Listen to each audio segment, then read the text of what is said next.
Hello अस्सलाम वालेकुम दोस्तों, कैसे हैं आप सब। दोस्तों किंग बाबर आजम ना सिर्फ अपनी बैटिंग में एग्रेशन दिखाते हैं बल्कि ये कभी कभार दूसरे खिलाड़ियों पे भी अपना गुस्सा निकालने लग जाएंगे। जैसे कि ये ज़ैनब अब्बास को शटअप कॉल करा देते हैं। तो चलिए आज आपको किंग बाबर आजम के 10 ऐसे ही एग्रेशन मूवमेंट्स दिखाएंगे। तो शुरू करते हैं आज की हमारी ये वीडियो। दोस्तों बड़े बड़े स्टार्स के शायकीन भी बहुत ज्यादा होते हैं और फिर पाकिस्तानी किंग बाबर आजम के फैन तो फिर गिनती करना भी नामुमकिन है। ये अपने फैंस के साथ हमेशा प्यार से ही पेश आते हैं, लेकिन कभी कभार खिलाड़ी मैच की परेशानी की वजह से गुस्से में भी हो सकते हैं। बस ऐसा ही कुछ यहाँ पर भी देखने को मिला जब एक फैन बार बार कप्तान बाबर आजम के पास आकर सेल्फी लेने की कोशिश कर रहा था। एक बार सेल्फी लेने के बाद फिर भी ये जान नहीं छोड़ रहा था, तो आगे से बाबर आजम अग्रेसिव हो जाते हैं और इसको डांट देते हैं कि भाई जाओ, तुम चले जाओ, मैं रहने देता हूँ।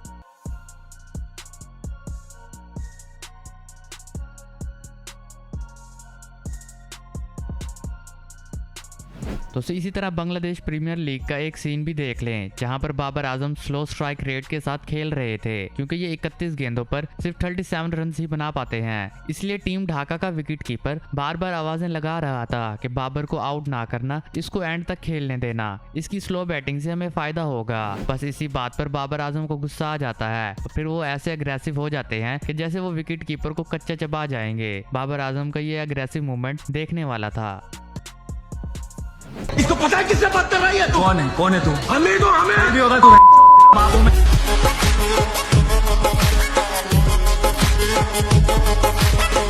दोस्तों बाबर आजम को हमेशा कूल अंदाज में ही देखा गया है, लेकिन ये अपनी टीम और अपने साथियों के लिए किसी को भी माफी नहीं देते। जैसे कि पाकिस्तान और अफगानिस्तान के एक T20 मैच में फजल कुरैशी पाकिस्तानी खिलाड़ियों के साथ बड़ी बदतमीजी कर रहा था। बस ये बात हमारे कप्तान बाबर आजम को बर्दाश्त नहीं हुई और वो मैच के बाद मोहम्मद नबी से हाथ मिलाते हुए ऐसा गुस्सा करके दिखाते हैं कि भाई तुम अपने लोंडे लपारों को समझा लो, नहीं तो वो मेरे हाथों पिट जाएंगे। बाबर आजम का कप्तानी में अग्रेसिव सच में ही काफी मजे का था। दोस्तों आप में से कौन कौन किंग बाबर आजम को दोबारा से कप्तान देखना चाहता है, हमें नीचे कमेंट्स में जरूर बताइएगा।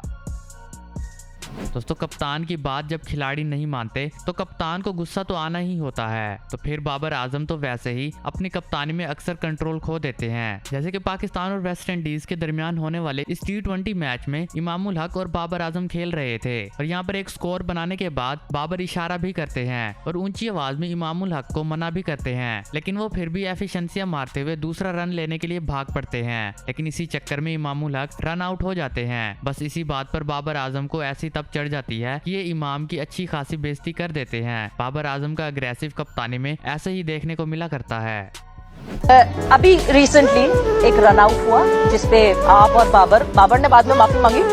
नहीं देखिए वो एक हीट ऑफ द मोमेंट पे है, गुस्सा मुझे बहुत था, वो तो ऑब्वियसली टीवी पे आ गया, मगर मैंने फौरन अपनी जो है उसकी तरफ देखा नहीं था क्योंकि मैं नहीं चाह रहा था कि टीवी पे कुछ ऐसी चीजें, तो मैंने फौरन अपनी बैक मोड़ के, अब वो रनआउट ऐसा था। आप देखें मेरा ही मानना है रनआउट में दोनों की गलती होती है, ऐसा नहीं हो सकता कि एक ही गलती हो। मेरी गलती भी थी बट ऑब्वियसली मैं इसमें इसकी ज्यादा गलती इधर इसलिए बोलूंगा क्योंकि एक तो मेरी कॉल। दोस्तों पाकिस्तान का कप्तान अपनी टीम को हमेशा साथ लेकर चलता है। इनके दौर में खिलाड़ी बड़े सीधे रहते थे क्योंकि ये वक्तन फवक्तन खिलाड़ियों की ट्यूनिंग करते रहते थे। जैसे कि शाहनवाज धानी की भी एक बार शामत आ गई थी। दरअसल न्यूजीलैंड के खिलाफ मैच होने के बाद बाबर आजम बड़े ही एहसन तरीके से शाहनवाज धानी को पकड़कर साइड पर ले जाते हैं और साइड पर ले जाने के बाद इन्होंने इनकी ऐसी धुलाई की कि वो बेचारे बस मासूमियत से हंसते हुए देखते ही रह गए। बाबर का अग्रेशन मैच के अंदर या मैच के बाहर किसी भी टाइम सामने आ सकता है। जब मैं टीम का कैप्टन था तुम सारे सही तरह खेलते ही नहीं थे। T20 में शहंशाह कैप्टन है, तुम लोगों ने भी नहीं सही खेलना। लेकिन मैं अब सही खेल सकता हूँ। बकवास बनकर मैंने तेरे मुंह पे राख के लगानी है। जब मैं कैप्टन था तब तू क्यों नहीं सही खेल सकता था? तब मेरी सही प्रैक्टिस नहीं थी। अब तेरी सही प्रैक्टिस है। जब मैं कैप्टन था तब तेरी सही प्रैक्टिस ही नहीं होती थी।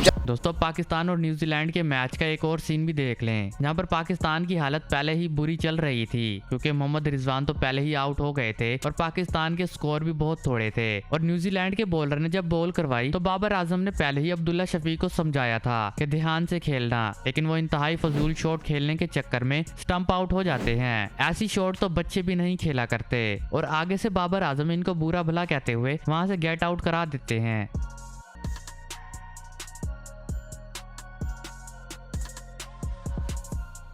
दोस्तों इसी तरह बाबर आजम आपको हमेशा कूल ही नजर आएंगे, तो चाहे वो मैच के बाहर हो या मैच के दौरान हो। लेकिन अगर कोई इनसे गलत बात कर जाए तो वो इनसे बर्दाश्त नहीं होती, क्योंकि टीम में अग्रेशन भी अपनी ही शिद्दत का है। जैसे कि सन 2018 में पहली बार इन्होंने टेस्ट मैच में सेंचुरी बनाई थी और इसी बात पर ज़ैनब अब्बास इनको ट्विटर पर मुबारकबाद देती हैं और इसी के साथ ये मजाक करते हुए इनको मीठी आंतर का बेटा कह देती हैं। बस फिर बाबर आजम को गुस्सा आ गया और फिर बाबर आजम ने इनको ट्वीट का जवाब देते हुए इन्होंने कहा कि अपनी हद में ही रहो और लिमिट्स क्रॉस ना करो। इनका ये एग्रेशन पूरी दुनिया ने देखा है। तो दोस्तों आज की वीडियो में बस इतना ही। ऐसी इन्फॉर्मेटिव और इंटरेस्टिंग वीडियो देखते रहने के लिए हमारे चैनल को जरूर सब्सक्राइब करें। अगर आपको हमारी वीडियो पसंद है तो इसे लाइक कमेंट और शेयर करना मत भूलें। Thanks for watching.